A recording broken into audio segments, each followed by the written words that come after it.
Fala galera, tudo bem com vocês? Bora continuar a nossa leitura bíblica em um ano. Muito bom estar com vocês, semana de número 35, quarto dia. Hoje nós vamos ler Isaías 5, Isaías 6 e também Apocalipse capítulo 4. Estamos acabando o Novo Testamento, galera.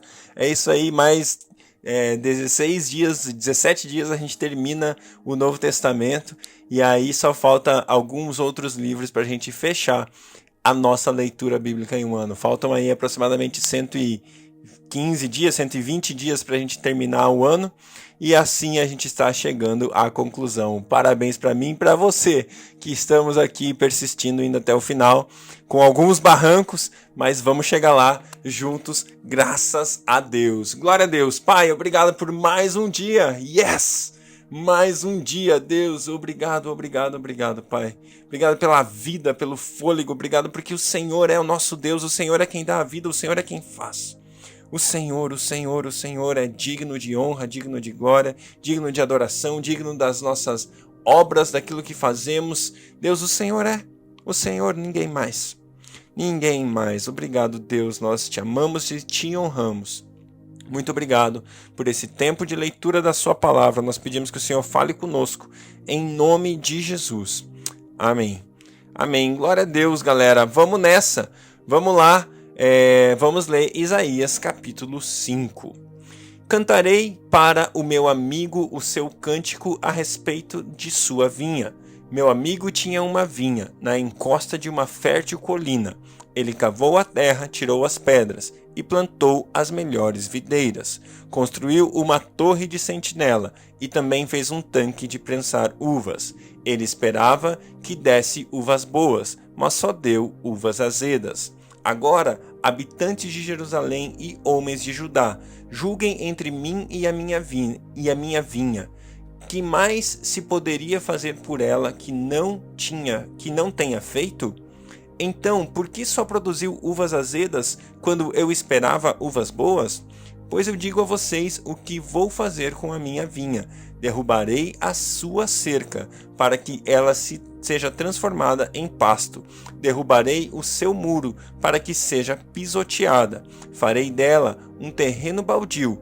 Não será podada nem capinada. Espinheiros e ervas daninhas crescerão nela. Também ordenarei às nuvens que não derramem chuva sobre ela. Pois bem, a vinha do Senhor dos Exércitos é a nação de Israel, e os homens de Judá são a plantação que ele amava. Ele esperava justiça, mas houve derramamento de sangue, esperava retidão, mas houve gritos de aflição.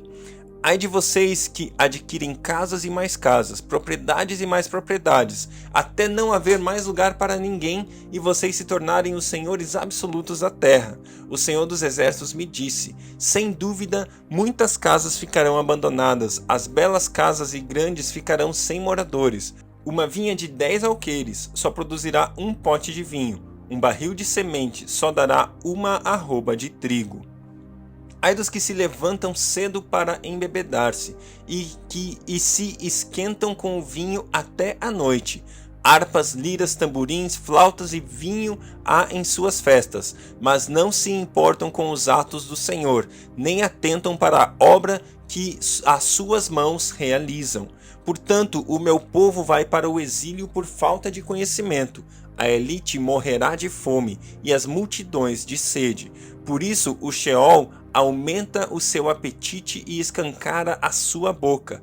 Para dentro dele descerão o esplendor da cidade e a sua riqueza, o seu barulho e os que se divertem.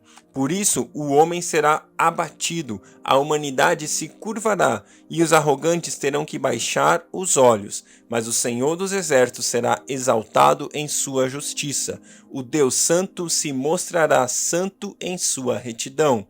Então, ovelhas pastarão ali como em sua própria pastagem, cordeiros comerão nas ruínas dos ricos.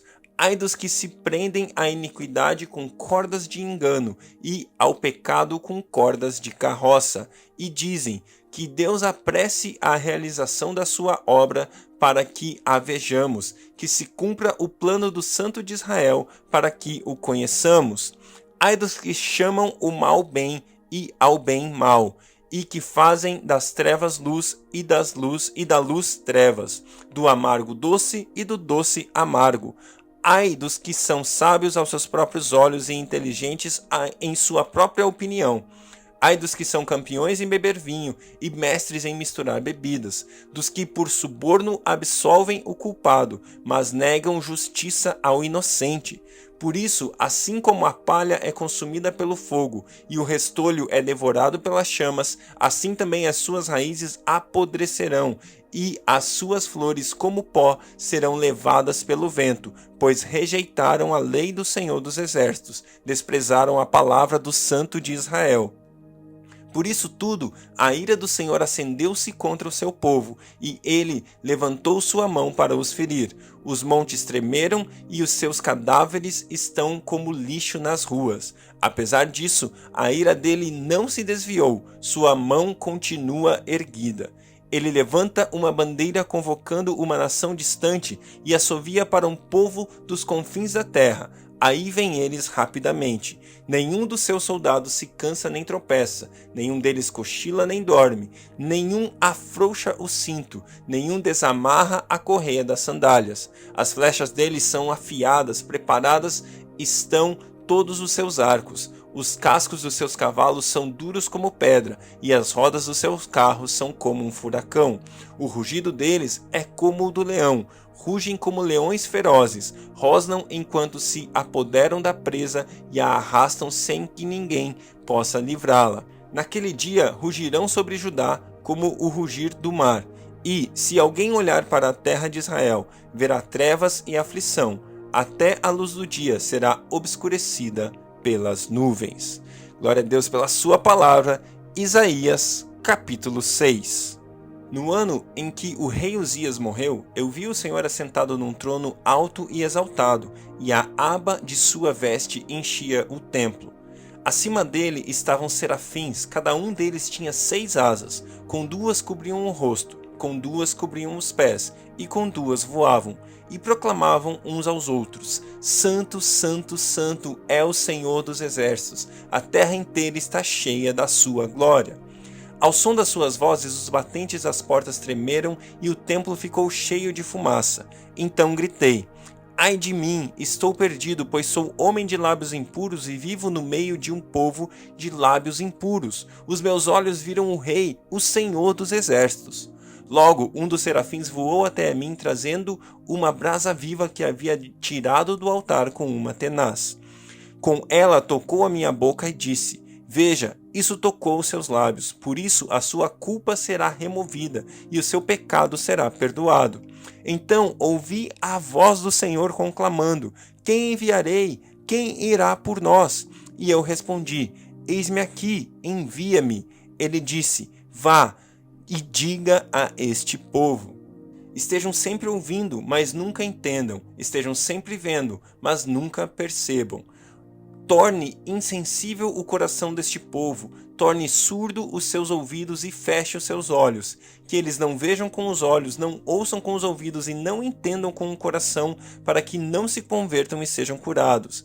Então eu perguntei: Até quando, Senhor?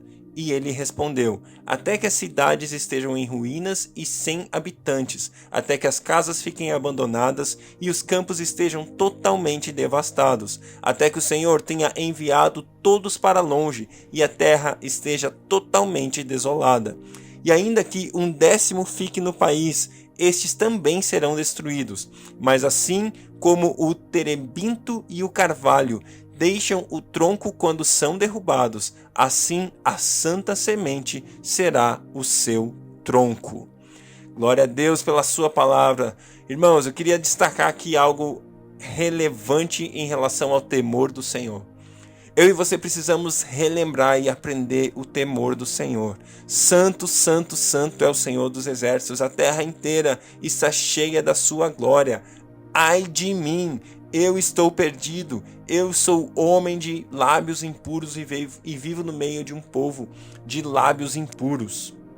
Eu e você precisamos reaprender o temor de Deus. Eu e você precisamos cultivar o temor de Deus. Nós vivemos num mundo inconsequente, onde fazem o que querem, mas esquecem que um dia vão se apresentar diante dele, diante do Senhor que é santo, perfeito, que tudo vê, que tudo sabe. E aí, qual é o nosso nível de temor?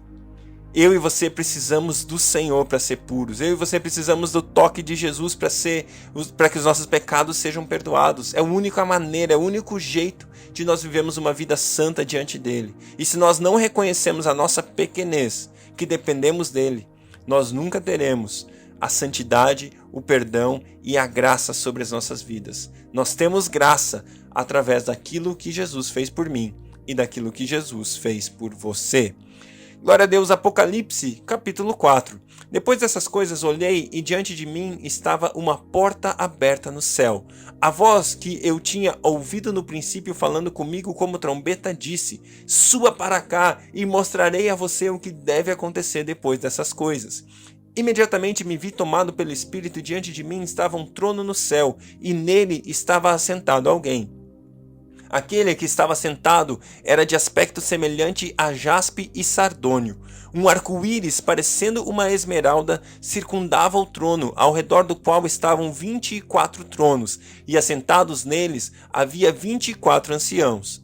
Eles estavam vestidos de branco e na cabeça tinham coroas de ouro. Do trono saíam relâmpagos, vozes e trovões. Diante dele estavam acesas as 7 lâmpadas de fogo, que são os 7 Espíritos de Deus. E diante do trono havia algo parecido como um mar de vidro, claro como cristal. No centro, ao redor do trono, havia 4 seres viventes cobertos de olhos, tanto na frente como atrás. O primeiro ser parecia um leão, o segundo parecia um boi, o terceiro tinha o rosto como de homem, e o quarto parecia uma águia em voo.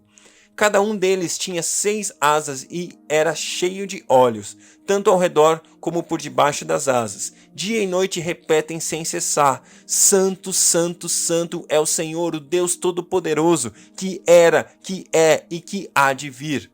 Toda vez que os seres viventes dão glória, honra e graças àquele que está sentado no trono e que vive para todo sempre, os 24 anciãos se prostram diante dele, que está sentado no trono, e o adoram aquele que vive para todo o sempre. Eles lançam as suas coroas diante do trono e dizem: Tu, Senhor, e Deus nosso, és digno de receber a glória, a honra e o poder, porque criaste todas as coisas, e por tua vontade elas existem e foram criadas.